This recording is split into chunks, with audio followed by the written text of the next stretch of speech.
Bugun sizlarga tush tez qotib qolmasligi uchun va qotib qolgan tush uchun ajoyib layfhaklar va maslahatlar bilan bo'lishaman. Обязательно videoga like bosib qo'ying. Birinchi maslahatim, har doim tushingizni mana shu bosh tarafi va kistichkasini tozalab yuring влажный salfetka bilan, chunki agar uning bosh tarafida tush qotib qolsa, siz uni yopganingizda yaxshi yopilmaydi va ichiga havo kirishi tezroq bo'ladi va tush tez qotib qoladi.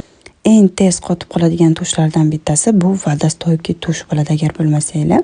Va ikkinchi maslahatim, agar sizlar ham kipriklarni o'stirib, ham qotib qolgan tushingizga layfhak qidirayotgan bo'lsanglar, unda abrikos yoki kastor yog'idan foydalanib, ushnoy palochka yordamida unga bir tomchi tomiz borib, yana qayta ishlatishingiz mumkin.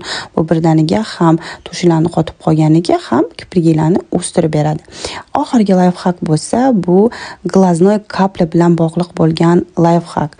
Ishonaveringlar, bu layfhakni oldin ham sizlarga aytib o'tganman. Hech qanaqa ko'zga zarar yo'q. Bu layfhak ishlatayotganimga 5 yil bo'lgan. Agar zarari bo'lganda, men sizlar bilan bo'lishmasdim. Shunchaki tushlarni olib, unga bir necha tomchi kapla tomiz borsanglar bo'ldi. Kapla tomizayotganingizda ehtiyot bo'linglar.